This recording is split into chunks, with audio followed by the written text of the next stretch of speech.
If you're dreaming of living within walking distance of Imperial College, you need to know that this is one of London's most expensive postcodes.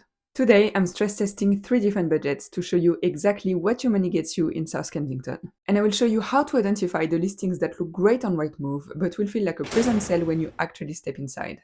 So I set out to find a studio for £1,500 a month, and what I found was shocking. This listing, for example, is setting lots of alarm bells. It's directly targeting students, and if you're not familiar with the London market, you might think that this is acceptable.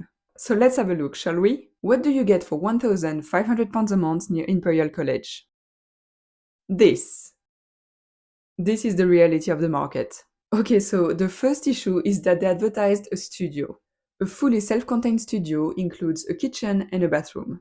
Do you see a kitchen here? Because I only see a fridge and a microwave. How about a bathroom? I can see a sink and a mirror, but that's not enough.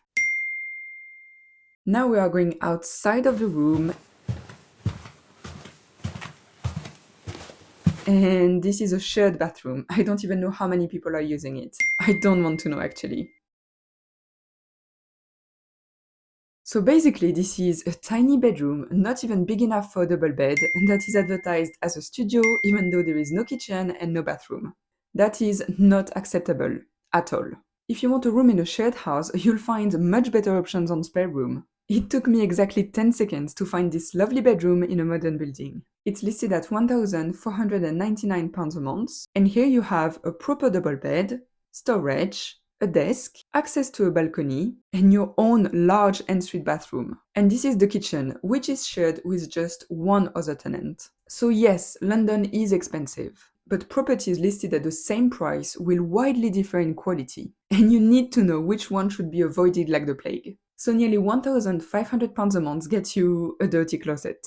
But maybe it was a fluke, and if we keep looking, surely we will find a proper studio. Well, kind of. I found this one listed at £1,517 a month, and it is tiny. It's on the 3rd floor of this nice building, and it's 11 square meters or 115 square feet. To put this size into perspective, a standard UK car parking space is 11.5 square meters. So you're being asked to pay £1,500 a month to live in a space smaller than where you park a smart. So it is small, but at least it's brand new. There is a bed with a small window on the side and a bit of storage above. I would probably hit my head on this cupboard every day, so it's probably not a good match for me. Then there is this, let's call it a dining shelf. It's barely wide enough for a dinner plate, let alone a laptop. Again, it looks cool, but probably not the most practical if you want to study. We have a large wardrobe here, and then the kitchen or kitchenette that only has the basics. A hob, a sink, a microwave, and hopefully a fridge behind this door. And finally, this is the bathroom, which is small but in good condition. This place would probably be fine for a couple of weeks, but I can't imagine living in this tiny space for an entire year. So from this initial research, it looks like £1,500 a month is not quite enough to live alone comfortably near your university. So let's up the budget a little bit. This studio is listed at £1,645 a month, and it's a 14-minute walk from Imperial College. It's in a very cool building with a 24-hour concierge team, which make the building super safe, and also means that your Amazon parcels actually get delivered instead of going missing. The studio itself is 20 square meters or 215 square feet, and it has a separate kitchen. In the main room, there is this big built-in closet. I think it's a great way to add plenty of storage without wasting space, so it's very practical.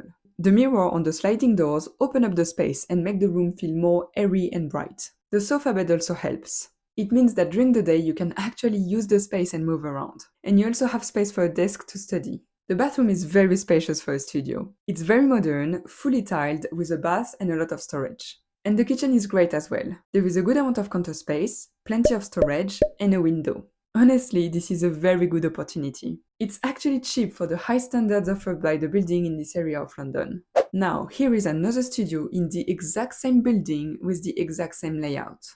In the main room, they put a proper bed this time. The main storage is also on the side here, while it was at the back of the room in the other one. But you can actually put both pictures side by side and assess how each space feels. I would personally go for this one with the sofa bed. I know it's less comfortable to sleep, but I think I would go crazy having to basically live on my bed all day long. But I'd love to hear your opinion. Are you team sleep or team space? Is the extra space worth the lack of comfort for you? Let me know in the comments. The kitchen is fine. It looks good, there is a window and storage. The bathroom is also spacious and modern, but has a shower instead of a bath like in the other studio. So I've shown you two studios of similar size and layout in the same building. However, this one is £200 more expensive. That's an extra £2,400 a year. And while I thought the first studio was a good opportunity, I don't think this one is worth it. If you have a couple £100 more to spend on your rent, I found better options. And that's why doing research is important.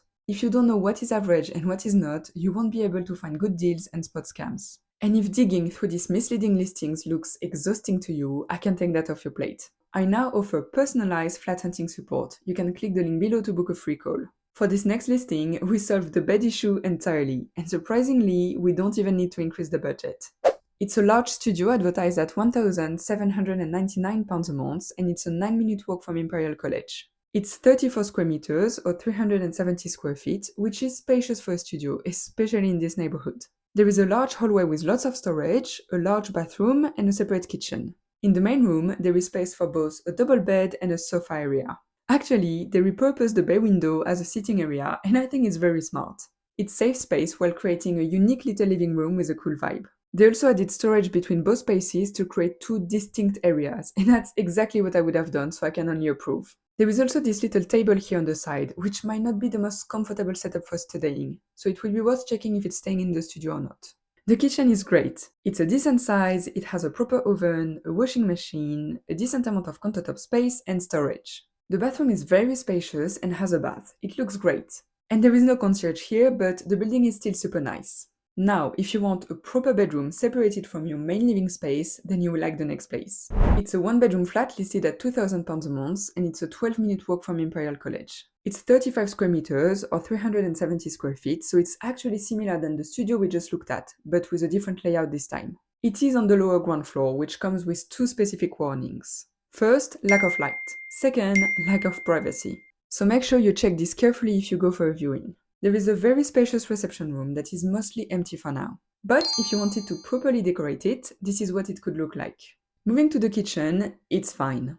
It only has a small fridge, but otherwise it has storage, countertop space, a washing machine, and a proper oven. The bathroom is spacious with a bath, a shelf to put your stuff, and a large mirror. Finally, the bedroom is a decent size. It has space for a double bed and 2 bedside tables. If you like this kind of listing, this is exactly what I share in my free newsletter. Each week, I select the best listings available across London and I send them directly to your inbox. The link is below if you want to sign up. So you've seen what you could get around Imperial College if you want to live alone. But did you know that by sharing with just one friend, you could unlock much bigger spaces while still being within a walking distance of Imperial College? Let me show you a couple of examples.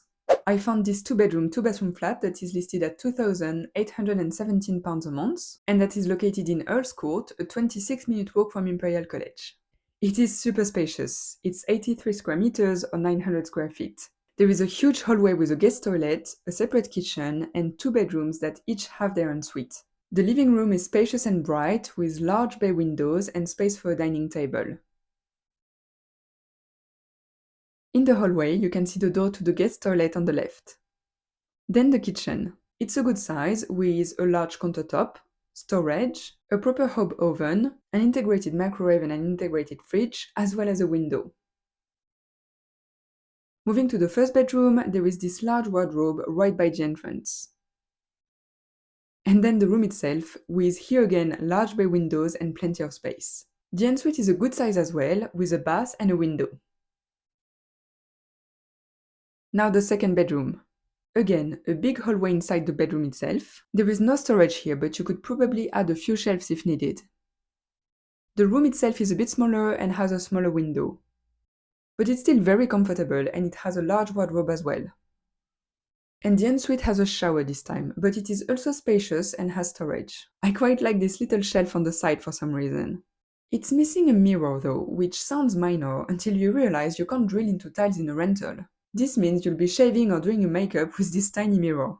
It is an annoyance that you shouldn't have at this price point, and I would strongly advise to bring it up to the landlord before signing the lease, see what can be done. But anyway, this place is incredibly spacious. Finally we can breathe properly, right? And it would cost each tenant less than any of the studios that we've seen in this video, because it would come to around £1,400 per person if you split evenly. I personally have never been a fan of sharing, because I always imagine these dodgy houses where 15 strangers are sharing a microwave and a dirty bathroom. But this is completely different. Here, each tenant keeps their comfort and privacy, as they will each have their own bedroom and bathroom. And they will also enjoy a great communal space that they will only have to share with one other person. Here is another example. This 2-bedroom flat is listed at £3,000 a month, and it's a 20-minute walk from Imperial College. It's exactly the same size as the other one, but it has a very different layout. The living room is super bright and spacious. The furnishing here is all AI generated and was created by the agent, and I'm super happy that they were upfront with it in the description. The place is rented and furnished, and it does help imagining what it could look like. Now, if I could furnish this room, I would do it slightly differently, with the tenant's day-to-day life in mind. For example, I would move this sofa under the window, move the TV and get a bigger one because it's not 2010 anymore, and I would use this space here on the right to add a dining table. What do you think? Now, moving to the kitchen. It's spacious and bright thanks to the large windows. There is a large countertop and lots of storage, as well as all main appliances. Bedroom number 1 is spacious with large bay windows, a double bed and a desk. Same for bedroom number 2. It's very spacious and there is space for a desk if you want to add one. And finally, this is the bathroom, and I actually really like it. I love the tiles, and we have a shower as well as a large bath. And there are large windows as well. Here, your individual share of the rent would come to £1,500 a month, and it would offer you an incredible quality of life in central London. If you're curious to see how it compares with other universities, click here to watch my selection of the best accommodations around LSE.